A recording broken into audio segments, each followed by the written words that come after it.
I'm hoping the stream is coming through okay. Today it is going to be in portrait mode. My hair, I haven't even done it. What am I doing? Today is the 10th of November 2011. Oh, sorry, 2019. 11 is the month, obviously. I'm a little rattled after last week. Terribly rattled. Anyway, so we're going to start off the stream, hoping there's a few people there watching. I have no idea at this stage. We're in front of the display here, and I'm going to switch to the other screen. Hopefully, I can go to the other screen. Give me a second. What's it say here? G'day, Stephen. How are you? Out of there. We go to this one, hopefully. There we go. Here we are in front of the Stanton bench stand. There's Vicky with a prospective person to get one of the benches, which would be lovely. All right, so we're going to move on from here. We've got 19 people watching, 2 thumbs up. This is the Timber Tools and Artisans show at Canberra. I'm hoping you can hear me. Hey Kev, how are you? So first of all, we're going to wander around the back here. And there's Derek. Give me a wave, Derek. And this is the Lee Nielsen stand. And so there's a whole lot of lovely stuff here. And as I was showing pictures yesterday of this amazing toolbox, have a look in here. And it was mentioned that there's Band-Aids in there as well, which is always handy. Okay, so if someone can let me know if the stream is coming through okay, that'd be fantastic. Whether you can hear me or not, we'll do a little wander along the Lee Nielsen. And we've got a charming lady here working behind. Much better live feed than last week. Of course it is. Prettier people than me at the moment. Okay, and so have a look at these. Look at all that. Have a look at these guys down here. Aren't they beautiful? Okay, so we've got 27 people watching so far, which is great. Up to 4 thumbs. And look at all these planes. Aren't they lovely? All right, so what we'll do is we'll scoot around over here. We're going to come back to Lee Nielsen. We'll have a chat to those guys soon. And we've got some timber out the front. What would a show be without wood?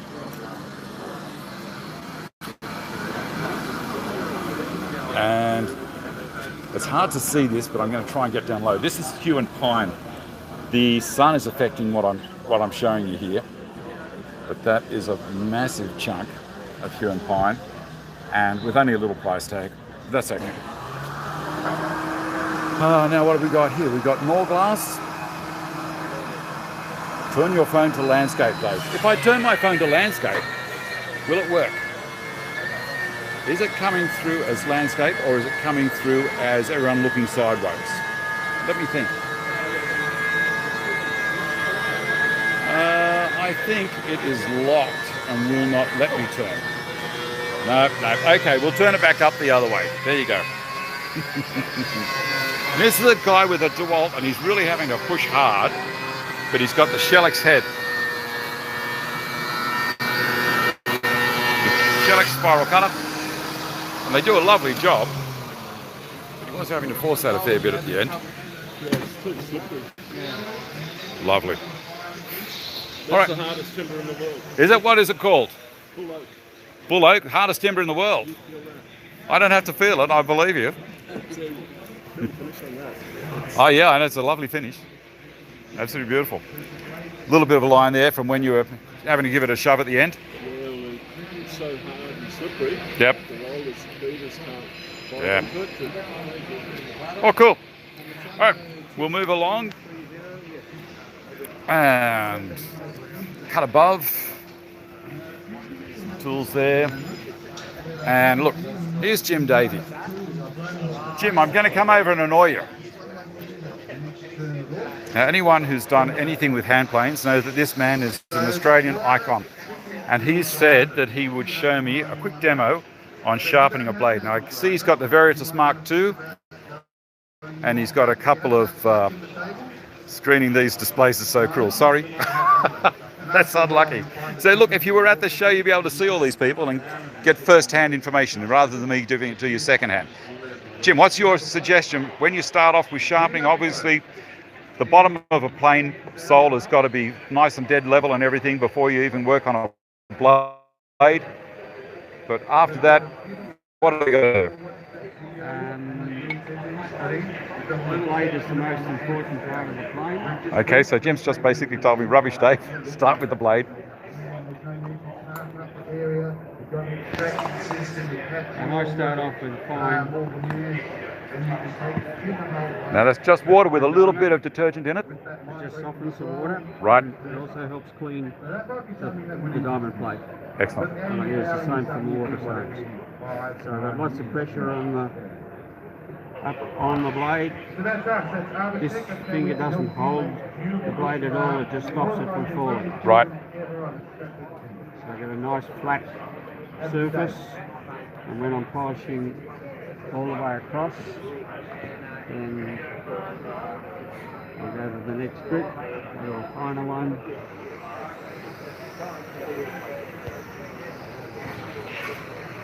I like the repeatability of the stone guides.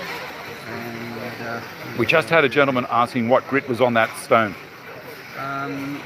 It's, when new, it was about 1200, but it's worn. When they're new, they're aggressive, and they wear into a. Okay. I like the repeatability of the various guides. And I always stone at 30 as a general rule. Sorry, Ellie, I mistook your post. I just read as a gentleman. It was a girl asking. There we go. In future, I'm just going to say guys, which is a... Wow, that's keen. So I've got a secondary there of less than a millimetre. Yes. That's all I need. That's all the way across. And then going to these ceramic water stones, which are a lot harder than stones like King. Yes. I've got a ceramic stone I've been using for 20 years, and it's worn down less than 2 mil. Do you have to dress those stones at all? Every now The and ceramics? then I give them yep, but not nearly as often as the softer ones. I'd say 6,000. Is that a blade for plane? Sorry? Is it a blade for plane? Yep, for a block plane. And if I want a super edge, I'll go to Down to an 8,000 there. 8,000. I've got a nice low grip on it, comfortable, even pressure, using as much of the stone as I can. Yes. On the last stone, I'll alternate between face and bevel a few times, and that way there'll be no wire edge left. Lovely. And I'll have the perfect meeting of two polished surfaces. The mirror finish on the face Yes. and the secondary bevel. And on yours, when you're using a plain blade, you're not worrying about having it flat all the way to the back, like a chisel if you were paring. Like you're not concerned about it being all the way down to their flat surface. Sorry. I don't go above the keyhole. Right. I know I have a little bit here, but I usually don't go above the keyhole. Right. And with a chisel, I'll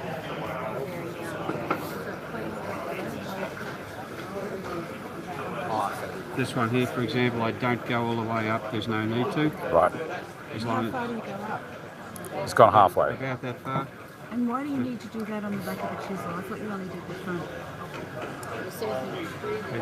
To be truly sharp, it has to be the perfect meeting of two polished surfaces. And if you've still got factory grind marks on this side, if you looked at it on a magnifying glass, there'd be little serrations. So you need to polish both faces. Otherwise you'll have sharp blunt, sharp blunt. So it'll only be the tips of those little serrations that are actually sharp, and the gullets will be blunt. And once the tips get dull, then the whole thing's going to be not just dull, but blunt. I'm going to come down to this part here. Get a life, get an edge. Okay. Thanks for that, Jim. We're going to move on. Okay, so we're going to come over to Lee Nielsen now. So this guy actually doesn't want to be named on the show because he's got his apron over the top of his name badge. So we got Matt. Hey Matt, how are you? Thanks, Dave. How are you? Good, good. Now tell me about all of these sexy tools. Now they look super nice. Do they actually work? They work just as good as they look, yeah. Just as good as they look. Yeah, That's a yeah, call. yeah. That's a massive call. So what in Lee Nielsen's range is there that's kind of specific to them that no one else really has? I've caught him napping. Put me on the spot, yeah. I have put you on the spot. What can I say? Is there anything that isn't done by someone else? Not really. Not really. Well, there's a few of the planes, like you've got these, you can get those through some other, these planes here, these are some more specialty sort of planes. Okay, so these are similar to the Stanleys. Yep, that's right. So all of the Lee Nielsen tools are I based haven't on the seen old these ones Stanleys. before. Yeah. These ones over here. So that's basically an enhancement of these little Stanleys here? Because I remember these were 88s, weren't they? Or in Stanley? 98s and 99, yeah. 98s and 99. So left and right hand for rebates. Right, yeah, Yep. yeah. Right. They do Other look than lovely that, then though. we've got obviously all the planes over here, which are obviously just based on the old Stanley bedrock design. Yes. So I guess you could say, yeah, we build something that nobody else builds because we build the bedrock planes. So based on the old. Okay. So by bedrock, I mean you can adjust the frog of the plane in and out by Yes. using these screws at the back of the plane here. Yes. Rather than having to take the whole blade assembly off to move the frog forward to close the mouth of the plane. Now I noticed the frog there is you've got your connection screws at the back. Yep, that's correct. In there, I just yeah. want to show the camera. Yep. Down there.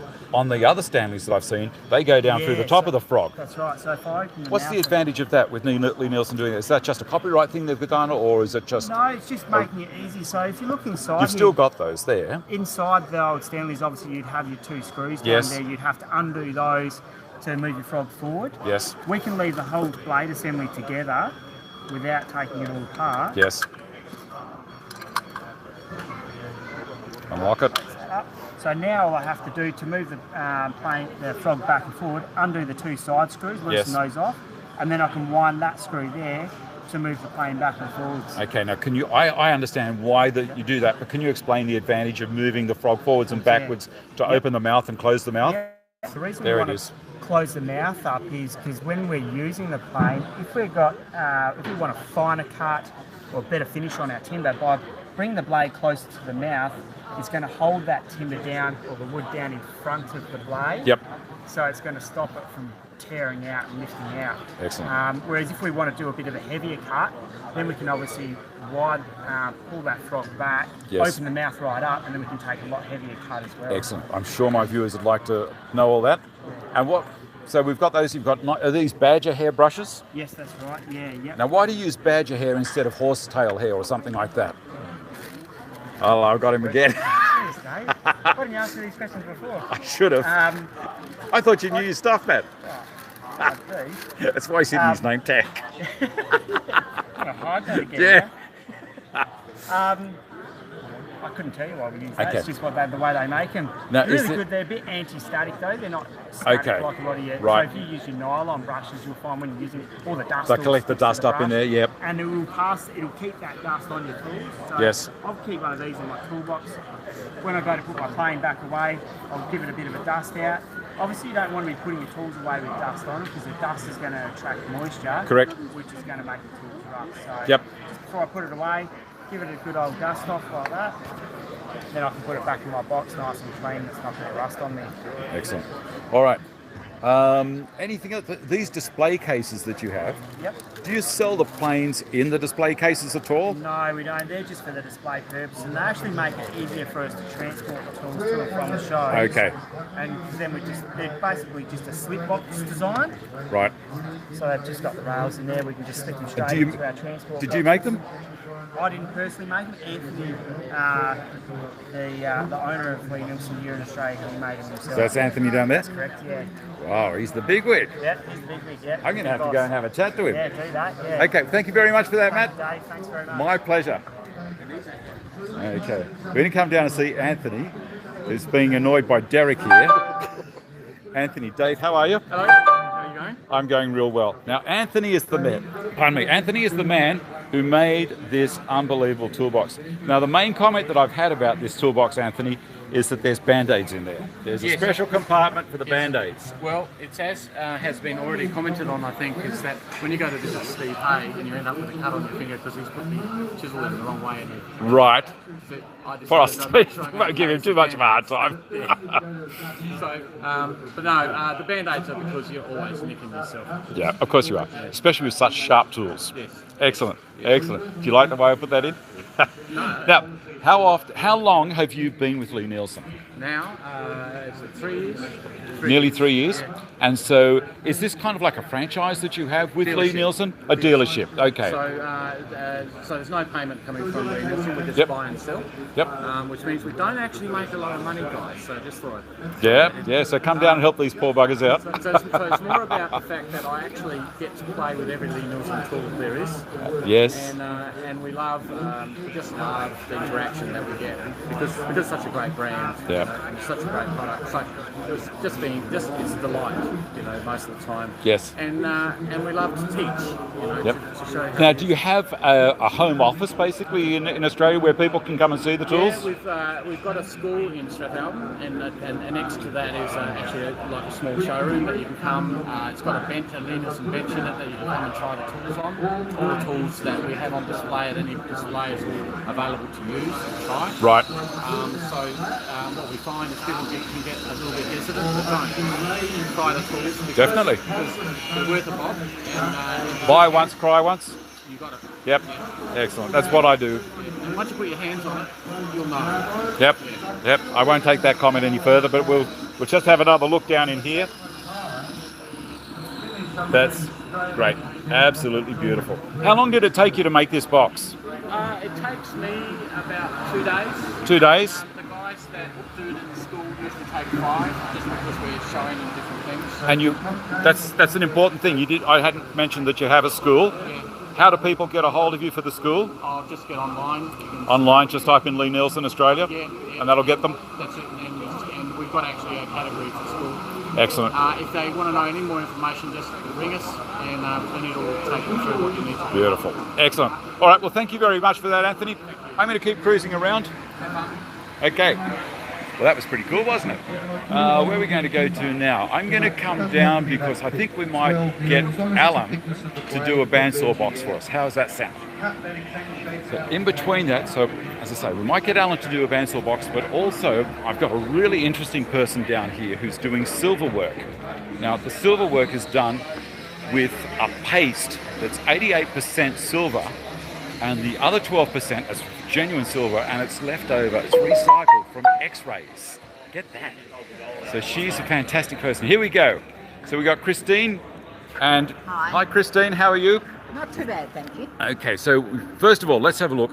Christine is from Artisans on the Hill, and I'm going to ask Christine a quick question about Artisans on the Hill. How do people get to do your courses at Artisans on the Hill? Now, they're probably not going to have any interest in this until they've seen the magic work that you do. Thank you. Artisans on the Hill classes are arranged on demand. So Right. you kind of ring us up and say, look, I'd like to do one of your classes and I've got this day or this day free.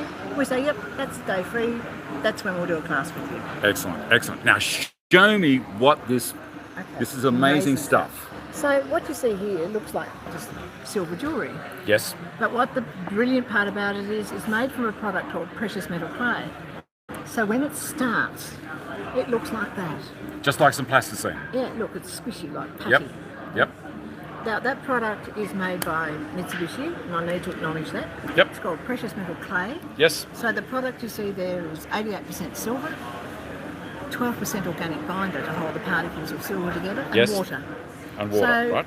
you roll it out, or you shape it like these pieces, put a pattern on it, dry it, and then you fire it. And you can see over here my little kiln, and that's all ready to go. It's got a little pot like that inside that's full of methanol gel, and that's what I'm Right. going to fire it with. Okay. So, And the whole firing process takes how long? About 20 minutes. 20 minutes. Yeah, yeah. It's a bit different to a pottery kiln, isn't it? Yes, Where you've it got to is. let it cool So down I for a just couple of pop that in days. there, So it's and then getting I'm gonna fired up. put- Yep, so I'm going to put the pot on top.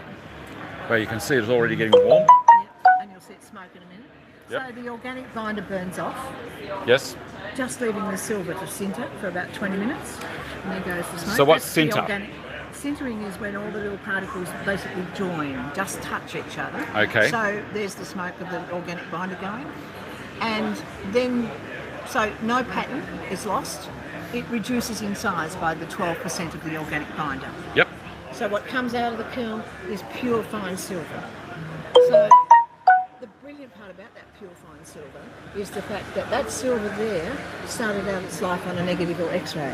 So it's recovered silver. It's recovered. colloidal. Now, I did say recycled earlier, and you didn't really think that was the right thing. No, Recovered. I call it upcycling. Upcycling. Because I'm making something much prettier. Of course you are. Yeah. Of course so you that's are. one way to do it with the lump clay. Yes. But here I'm playing with the liquid stuff. Right. Okay. So I'm pasting it on, and for this time I'm experimenting actually with a piece of kelp. So that's just, you found that down at the beach? Yep. Dried it out a bit. Yes. And I'm adding silver layers to one side. So you Yes. can see there's the kelp. Yes. So I'm going to add those, and when I put it in the kiln, of course, because that's so hot, The kelp will burn off? The kelp will burn off. 750 degrees C in 700 there. Yeah, don't touch it. I'm not please. touching it. No, don't No touch way. it. So that's how I did these leaves. So there's a geranium leaf that I Yes. did the same way, and there's another leaf that I did the same way. So basically I add 15 layers of paste on the back Yep. to get enough thickness, and then I fire it, and so then I end up with this beautiful, and this one will be a very organic impression of the kelp. Lovely. We just Yeah. had someone ask which beach at Canberra. No, we live up on the mid-north coast, and that's where our property is. Mid-north coast in Just New South inland Wales. from Taree. Just in from Taree. How the Right- fire's treating right it? in the middle of the fire zone. In We're the middle about of the fires? 2 kilometres at the moment from the zone, Yeah.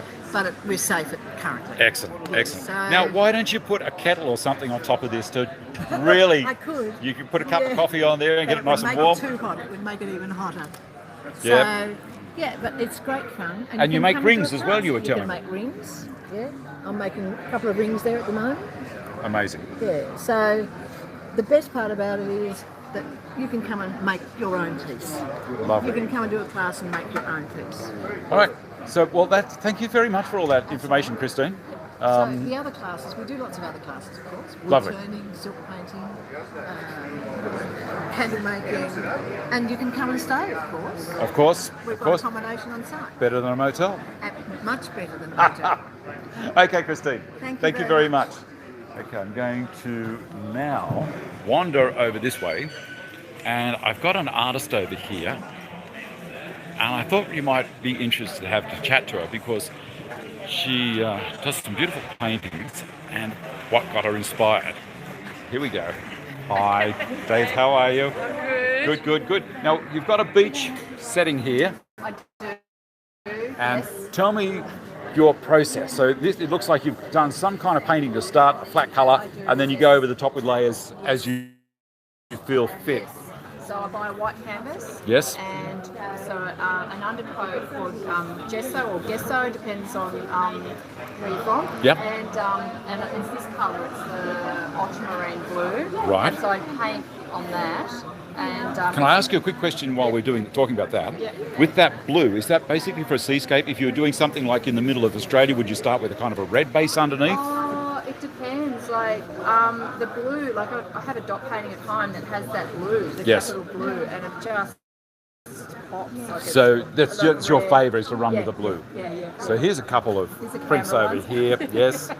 Now, what got you into this? Why did you start becoming a painter? Was it at school or? Oh, so yeah, probably when I was at school, Right. I discovered that I could paint and draw and stuff. I had no idea until Yes. I got to year 7. So it was my art teachers that inspired me, I suppose. Excellent, and excellent. And yeah, so they were, and Now, do you do anything else apart from painting, or is it this is your life? Oh, no. So I work from home, so I've Yes. got 3 kids, so there's that as well. Yes. And Well, that's a full-time job of its It is a own. full-time job.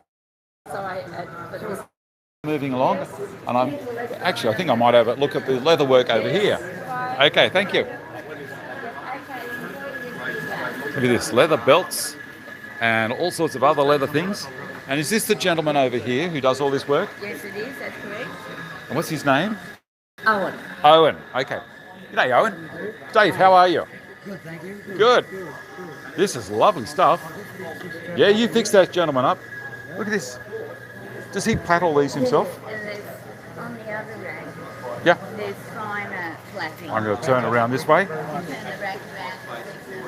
That is extremely fine. Wow, I would have thought that's just something like a plastic print, but no, that's all individual leather. Kangaroo. Kangaroo, is it? All kangaroo, yes, yes. Poor old Skippy. That one's got a matching hatband and wristband. It Now- goes with the. Do you actually go out and get the roos yourself, or do you purchase the skins from elsewhere? Purchase the skins from a tannery, Right. and then I get the skins and I cut my own leather out. Yes. So it's all tanned before you get it? All tanned Yes. before I get it. Yes. And then I cut it out to size. They're the solid cowhide belt. Cowhide and kangaroo, whichever works the best. So this is the roo works best. It's a finer leather, is For it? plaiting. For plaiting? Yes. And All and those, they're all roo, are they? They're all roo, sorry. And that one's called a crocodile ridge. So it's got a ridge now. That's amazing. And that's a bigger crocodile. How long did it take you to learn how to do all of this plaiting? Oh, taught myself, Taught yourself. and Yeah, you know what I'm going to say? Quite a few Bugger me. books. That's amazing. That's quite a few fantastic. books. Yep. I started off, I was working on a sheep station. And the chap who was there with me Yep. showed me how to do a Turk's head on the finger. Right. Right? And that a Turk's head is, I'll just show you. Yep, you're right. Just show you. So you're working on a station as a jackaroo, basically? Yes. And they're what you call a Turk's head. See everything on it. And why do they call it a Turk's head? Probably come from ancient times. Well, my mum had a Turk's head brush that she used to get the cobwebs out of. Right, And I yeah, used to that's say to her, why do they call it a Turk? She said, because it looks like a Turk's head. I don't think they look like that anymore. And I think they'd probably be upset if I said that. And then sometimes we finish with a little story here. We Yeah. finish with a gum nut, right? A gum nut, right? Gum nut. And when I was teaching one day, I said we finished this with a gum nut. The chap said, "That's not correct." He said, "It's called something else." I forget what he said. I'll come in a little bit closer on it. He said, Look at that. that one's actually called a button nut. That's different. And Right. and he said, no. He said they were making them years before Australia was even discovered, so they're not called a gum nut.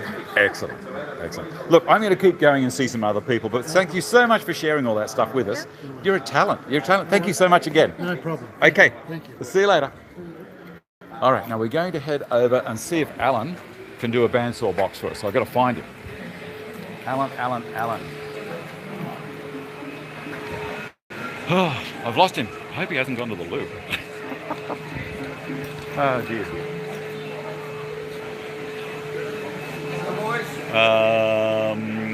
I've lost him. Okay, in the meantime, while I'm looking for Alan, do you want to give us a demo on your bandsaw? Yeah, sure. Beautiful. Now this bandsaw is actually a mill. So you lock a piece of timber down, it doesn't have to be a long piece. Gentleman's got his dust extractor running. And there's a crank. He's going to turn the saw on. So it's basically a bandsaw on its side. And he's starting to run it through the cut. So he's turning a crank over here.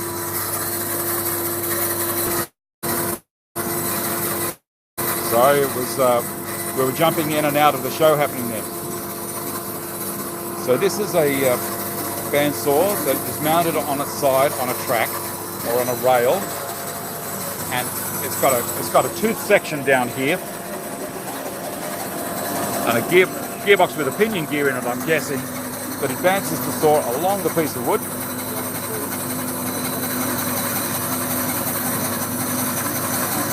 So if you've got some wood at home that's only small, or up to 8 feet or so, you might want to think about one of these things. All right. Thank you very much for that. I'm going to move on. I've just found Alan. Alan. Let's go to Dave Stanton on YouTube, or just type my name in, David Stanton. Look for the guy with the grey beard, David Stanton. and you'll see me live. There he is. Now everyone remembers Alan from last time that we were at the show, and Alan's thinking about doing a nice bandsaw box for us, but this one here he said he might do for us. Hey? The time? Yeah, how long do you reckon it'll take? It'll take me probably 5 to 7 to cut out. 5 minutes to 7 minutes? I've got the time. Alan, you're one of my favourites, so let's do it. If you're not watching, you better tune in quick, because this guy makes stuff for all sorts of people. Now, Prince Charles has got Alan's stuff. It goes all around the world. Now, Alan's doing all of this freehand.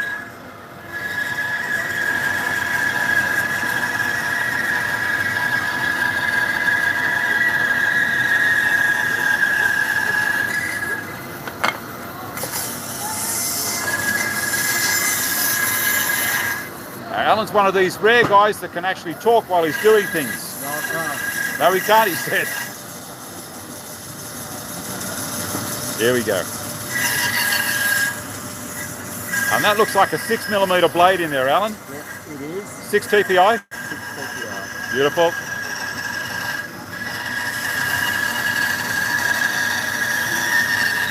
Now, Alan's here representing Trend Timbers as well while he's doing this. And Alan also does classes on artisans on the hill.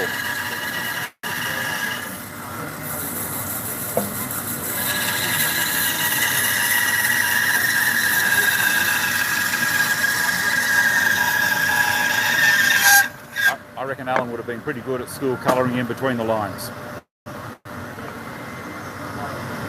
Just mark the back. Marking the back, and he's going to mark the front as well. Excellent. Now you watch this. This is the part I love. This is his fence. So he can accommodate any drift in the blade by moving that fence to wherever he wants. So he always ends up with a dead parallel cut, and that's just from years and years of experience.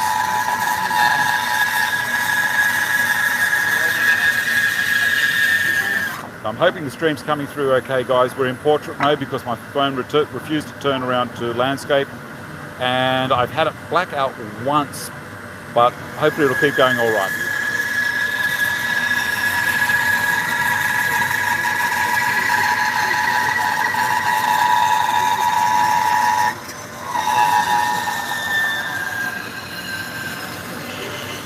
Alan's got the specialised pencil holder. There it is. Now this is going to be a lovely part. So he's using his finger as the scribing point. He's just going to follow the pattern around.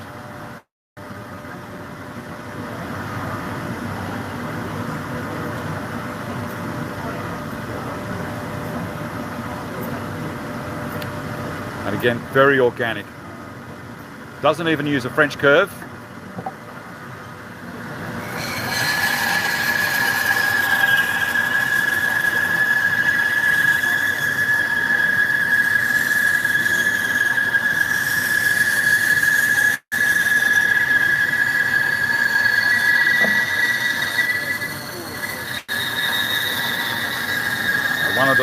One of the people watching helped Alan out there for a second, just move something away from the edge of the blade guard on the saw. Okay, now why are you stopping it there, Alan? I want to back out. Okay, you're going to come in from the other end? Never back out where it's going. Excellent, good advice there. Ah, I see what you're doing.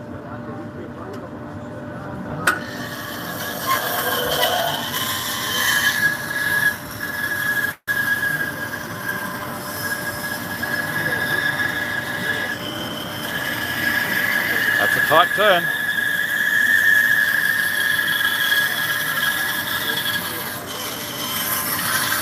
Beautiful.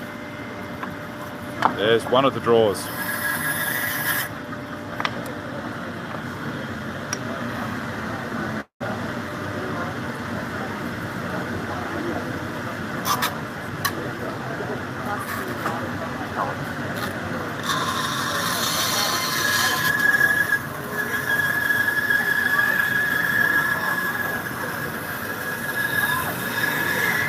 That is such a sharp turn. That's amazing. And it's parallel all the way down.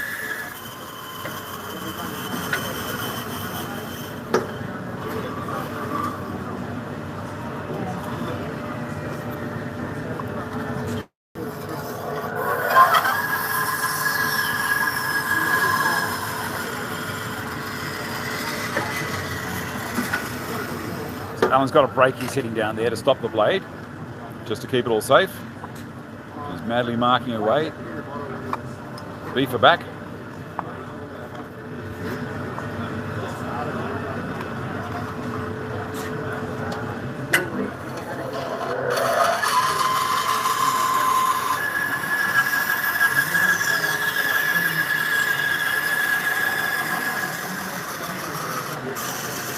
And off again. Wait for the blade to stop.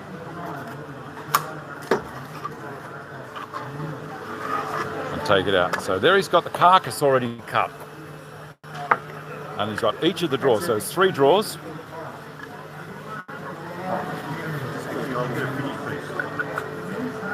It's all right. I was madly working off camera there.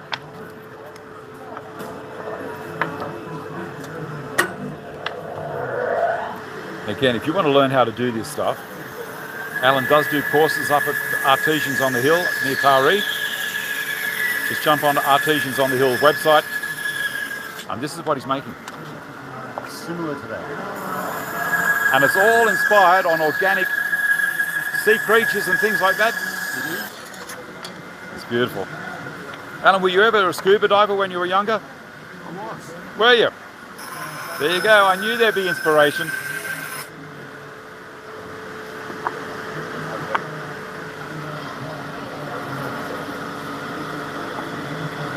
Have you ever got lost halfway through, wonder where the hell the drawer goes? No. No. Not that you're going to tell me anyway. Never. Never. It's all pre-planned.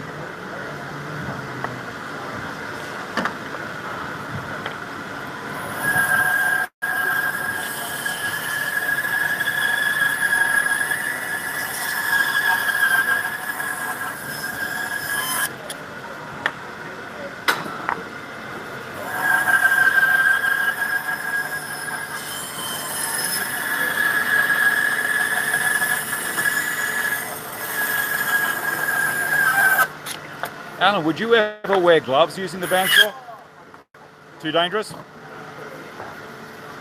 That's my thought as well.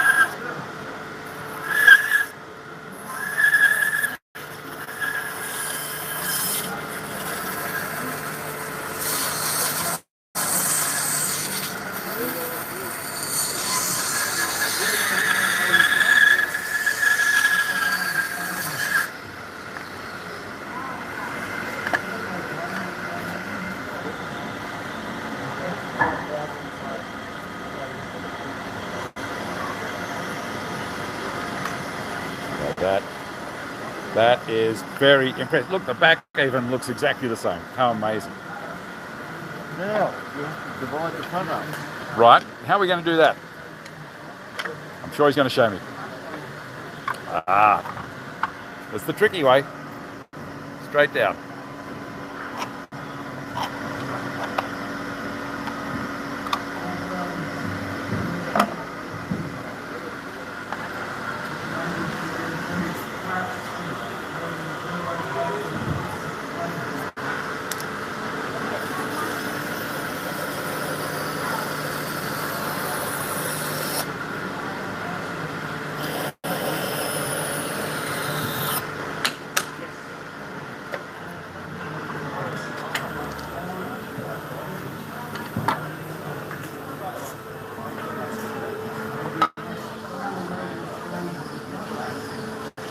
How would you guys like to do this stuff? This is just absolutely beautiful. This is a trick. Little tiny press like that. This is that one. Whoop, shit. On top of stuff all over the place, I'll get in trouble. Little wedge one. A little wedge one? Yeah. You didn't put something over there earlier, did you? Or what's under here? What's under that? That's it. Found it. Stop panicking. Won't call the police. That's it.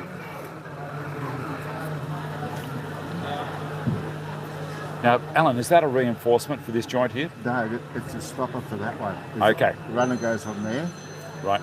so it doesn't fall down and jam. Okay.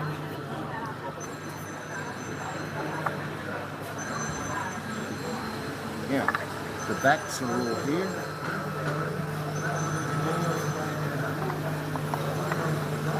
Beautiful. That goes on. All right, that goes on there. Yep. Now, these are the fronts. So this is the first part. How long does the sanding and shaping from here go? Well, that's the hard part. That's the hard part. This is the easy bit. This is the easy You make it look easy, buddy. I'll tell you. You're a talent. Done. You are a talent. Now, how beautiful is that?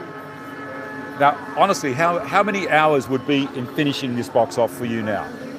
5 to 6. 5 to 6 hours, and then put a finish on it. Another week or so. What would you use? An oil or? I use oils. Excellent. Okay, Alan, thank you so much. Pleasure. As always, you're the legend. I'll see you later. Well, what do you think of that, guys? That's pretty impressive, isn't it? Now, what's the next thing we're going to do? Let's have a look. We've had a look at the bandsaw that's mounted horizontally. We had a look at Alan doing his wizardry. We have the guy from Pour on Glass. Oh, I've got it. I'm going to show you some really, really nice drums, and also a new artist that's come to the show this year with copper, that she makes some amazing waterfalls. So we come over and have a look at the drums first. Okay, so I'm going to spin the camera around. We've got a young tacker here having a go with the drums. Now these are what kind of a drum are these actually called? This is called a tongue drum. A tongue drum? Yeah. Are they an African design? Not an African design. They're based on the African crin, a log drum with slits in it. Right. So often called a slit drum. It's called a crin, is it? K-R-I-N. Okay. Yeah, so they have a big log. Yes. And they Okay. they hit it with. They do. Right. Wangy. Yep. Beautiful wangy, lovely rich sound. So we can basically package it in a nice little block. Oh, they sell packs. Look at that. So all the big Sorry. it's all cut out, domino holes. Yes. We've even got the dominoes, even got the rubber balls in there, so they can make their own drumsticks as well. So what kind of? We're looking at $120 for a kit. $120 for a kit, which is nearly the price of the wood. You're not wrong. So we've got beautiful wangy. Are these cut out with a scroll saw? No, the scroll saw cuts too fine. Right. And so you end up with the tongues all rattled together.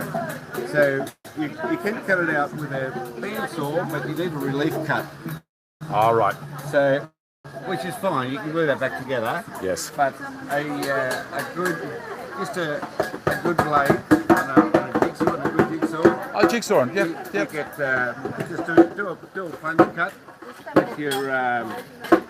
With your multi-tool or something like yes, that. Yes, right. If you want, you could drop like a quarter-inch hole in there. Yep. Then you can see how close that behave. Yep. And move around. So where do people find you?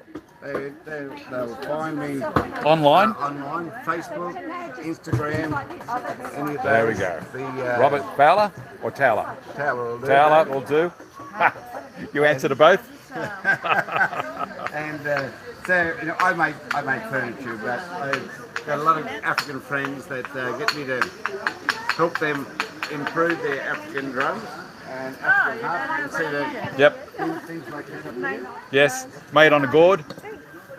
So the Africans make this out of a round piece of wood. Yes.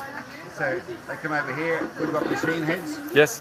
So we make it look this, wangy and hari and African timber on the sounding part. Yes. And with a gourd. Yep. And a skin. Either a goat skin or a cow skin. Yep. And then that's the African harps. Beautiful. Thank you very much. Thanks, Robert. That's pretty nice, isn't it?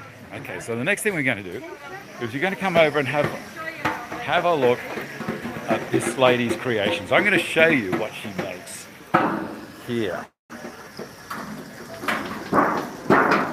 This is a little waterfall that obviously has copper pipe, very fine copper pipe, and a pump at the bottom. But these are fantastic creations. And it spills. We're jumping in and out. I'm in an area of the shed that's probably got a lot of metal above it and making it hard to get connection. But here's the lady. What was your name again, madam? Annie. Annie. Annie. And how long have you been doing this for? About 18 years. 18 years. and one day you just woke up and you said, look, I'm going to make these beautiful things out of copper? Or did you start playing around with metal and thought, that's a nice shape, I might go with that? I used to go, or I still do, I go to a blacksmithing camp every year. Yes. And that probably was what started me on it. Was, Excellent. Yeah, just watching everyone hammering metal, and then I learned to weld, and then I just started doing it. That's it. Yeah. That's beautiful. I was telling you yesterday, these are absolutely magic. I love them. I absolutely love them. And you sell the raw materials as well for people to make their own, is that right? No. No? No. Okay. No, I just... So what's all this then, if you don't... That's the leaves, that's the price of all those leaves. Yeah. No, they're just, like if you wanted to have a soap dish or a decorative All right, okay. on the table. So just leaves, and then you'd have to make all your own pipework up yourself. Yeah. Yep. Or they could just do it. Yeah, well hopefully no one else will do it. No. Well, you can't have it both ways. You can't not sell it to them and tell everyone, no, don't do it, can you? Yeah, no. So I'm just about to, sorry, You're right. just about to make a leaf. Are you? Okay. Well, I might come back a little bit later on when you're making a leaf. If I've got time, I've got a couple of other people I've got to talk to. Okay. But look at this I'm gear, just beautiful doing it anvil. right now. Well, all right, I'll hang around. Let's watch this leaf be made. So you cut the shape out the start. Hey? You cut the shape out the start, and you got to. She's got her earplugs in, so she can't hear me. Now I'm just hammering the veins out. I'm going to come around the other side.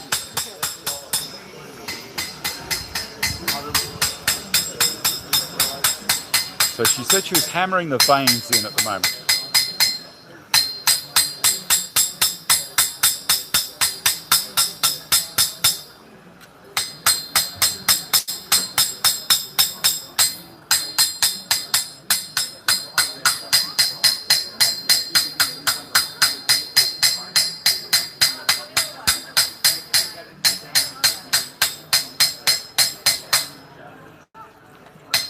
She's a noisy bugger, isn't she? How'd you like to have her live next door to you? Thumping away. Do you do this at 3 o'clock in the morning, Annie? Oh yeah, all the time. I thought you might. Neighbours love it. Okay, so, whoops, hang on, this is a bit here. You're right. Doesn't have to be perfect. Well, maybe for you it does. Yeah. Okay, so there's the veins, very roughly done. That's amazing. Okay, so now shape it.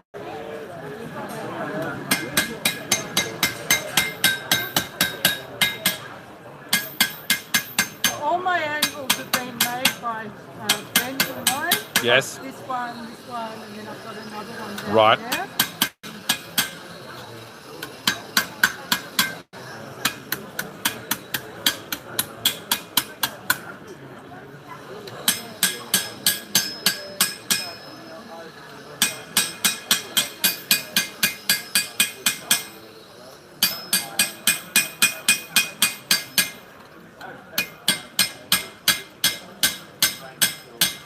What gauge is that copper?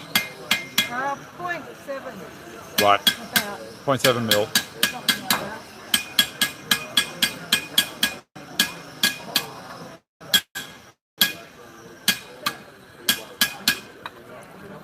How cool is that?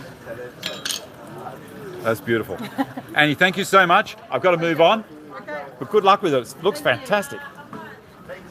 All right, what have we got next? I've got Dunstan Design over here. I'm gonna break in. He's got a conversation happening with someone, which I was going to say. Excuse me for a second. Okay, so Evan, Dave, how are you? Dave, I'm good. I'm good. Now it's Evan with a silent K. If someone would have thought that it was actually Kevin, wouldn't they? Yeah. Now, Evan, what is it that puts your furniture apart from other bespoke furniture? Apart from the fact that you're an Australian guy doing this. I know probably there's craftsmen all around the world doing a similar kind of thing, but is there any unique thing that you do in your design that just shouts out Australia? Australia, I was going to say performance, but yeah, well, we still specialise in Australian timbers. Yes. And there's a real move at the moment. We've been hijacked by North American timbers at the moment. Everybody's specifying white oak and walnut and so on. If I see one more white oak piece of furniture, I think I'm going to... What about rock maple and purple heart? Would that be a nice mix? Rock maple's a special case. We make our workbenches out of rock maple. Yes. And there's a good reason. You want your workbench to be blonde. Yes. You don't want to be working against a dark background. So something like Jarrah, you'd think would tick all the boxes except it's the wrong colour. Right. There's paint, you know. There's paint. Well, you can I just said Jarrah sacrilegious words there. yeah, wash your mouth out, Dave. Sorry. Come on. So the other thing is that it's relatively stable Yes. for a hard timber. Yep. Again, if you want to use Jarrah as an example, its coefficient of movement is much bigger than rock maple. Right. And the other thing is it's a very close bore, greasy timber. So it ticks all the boxes. If you're going to make the Rolls-Royce workbench, if you're going to make an uncompromised workbench, Yep. then rock maple and European beech are the two timbers of choice. And that's not through lack of patriotism. We just don't have a species that does that. So the silica contents in the Australian timbers, is that an issue for you? Yeah. And that really wears your blades out on your machines? Oh man, And something like the blackwood has a high silica content, but the dark prints of wood is Queensland walnut, which has nothing to do with European walnut. It's a completely different species. Its silica content is so high that it'll destroy a single bandsaw blade in one pass. That's pretty amazing. Brutal. Now, how does the timber get the silica in it? You'd have to ask somebody who understands trees a bit more than Okay. It's something about our soil content and also so as the tree's taking water up from the ground, it's absorbing it into the cells. Yep. I don't really pretend to understand. That's all right. I shouldn't have really asked you that question because I never told you about it before. I don't know the population of Show me around some of the magic stuff you've got on display here. Tell me what kind of things, what ticks the box most for you? Okay, well, my favourite design is the one we've been working on here. Yes. So I've just been sanding this cataract desk rocker. And our whole strategy is we get to the hand, we'll use the spindle moulders and machines to get close, but you still have to marry in every joint by hand. And that's what I've just been doing here today, which is why I've covered in dust. So are you using sandpaper or a spoke shave or a combination? Our custom McFarlane bow sander, which we developed in our workshop. And so that makes light work of sanding this sort of shape. Because it has the flexibility. Now, is this something that anyone can make, or do you sell them as well, or not? We sell them, yeah. You sell them? The trick is that it's got rock maple as the spine. Yes. Which puts the paper under tension. Yes. And the key really is the paper, because it's a Velcro backed paper. It's actually random orbital paper. Right. And you can see it can handle the twisting. Yes. If you use the cloth paper, it'll tear across grain. Yeah, that's one of the advantages of it, though, is that you can tear as easily and straight. Yep. But with this one, you can see I can do really quite tight radiuses. Yes. And the paper will deform enough to give me those Excellent. angles. Now we're running out of time, so what else have we got here? You've got all these beautiful pieces on display. Here's the finished chair. So that's what I was working on. And this is my favourite design because it promotes active sitting. Yes. And it's a very tidy little chair. Do you actually have any in your house? Yeah, well, I've got tiled floors annoyingly, so right. I've got one in my study but not my dining room. You know there's a thing called a rug you can buy? I know, I've heard about those, but I don't like new technology. Okay. And so these are some of the other, this is interesting with having the tenons exposed. Yeah, we do a lot of exposed tenons, especially in a situation like this where there's not a lot of meat there. Yep. You really need to do a through wedge tenon to make sure that you've got the best possible. Yes. Yep. Excellent. This is our waterfall stool, which we've been making for about 18 years now. Very popular. And this is one, when we run our production masterclasses, we use the waterfall stool as our basis for how to make production. It looks beautiful. And I love the little wedges in the end of the tenons as well, which is all old school, but tried and true. Why not? Now, how do you lock them down? Are they a little brass nail? They're actually a kebab skewer. They're just a humble kebab skewer. Bamboo. Bamboo. Bamboo is quite hard and resilient, and it makes a really good peg. I'll tell you what, you've just inspired me. I'm going to start using that myself. That's beautiful. I'll send you a commission. The other thing we spend a lot of time on is selecting the grain. Yes. So that the grain is always, in this case, shaping towards it. Following the line. It looks beautiful. And if you look at this chair here, yes, we've done the same thing. Where we've selected for grain, we've even made sure that the end grain on the legs works. It's a shame though, really. It's just going to get covered by someone's bum. So I understand where you're going. Worth covering. and it's got a bar stool style here, and a nice big lazy rocker there. Yeah, this is our and conversation rocker. and this is my show special chair. Yes. Where I can just catch a little noddy. Yeah, but it's too busy to do that at the show. Oh yeah. And then over here we've got a beautiful desk. Look at this. Absolutely gorgeous.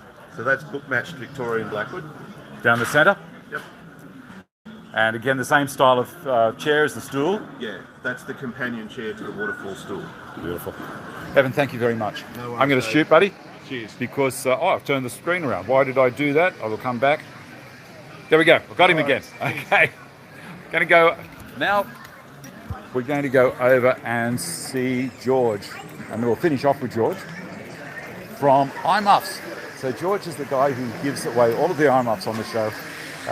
And he is such a nice guy. We're going to come around the back of his store. And I wonder if this is George in a younger day. Could be. So here's his iMuffs. And he's got them all on models here. And we'll come around the other side. And there's the man himself. He's busy working. Battery power is down. It doesn't matter, we're still recording. I'm going to lose the stream very, very soon because I have down to 5% battery.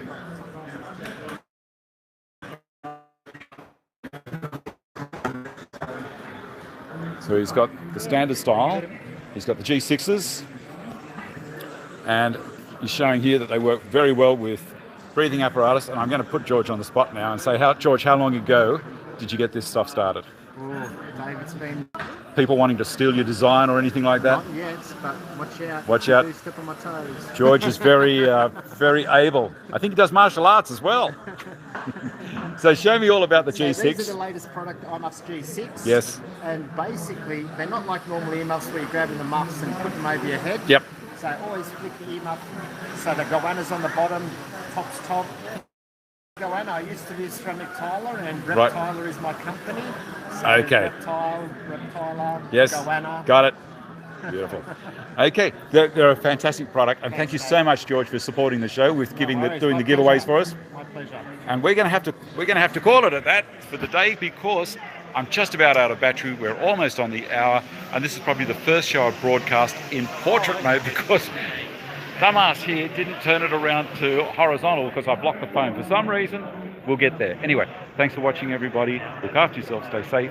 And next week, I'm going to do a Dave Stanton Almost Live, which will be pre-recorded, but hopefully I'll be able to get it in a way where we have a premiere. So I can make comment at the same time. It will be full HD. So thanks a lot. See you later. We'll turn her off.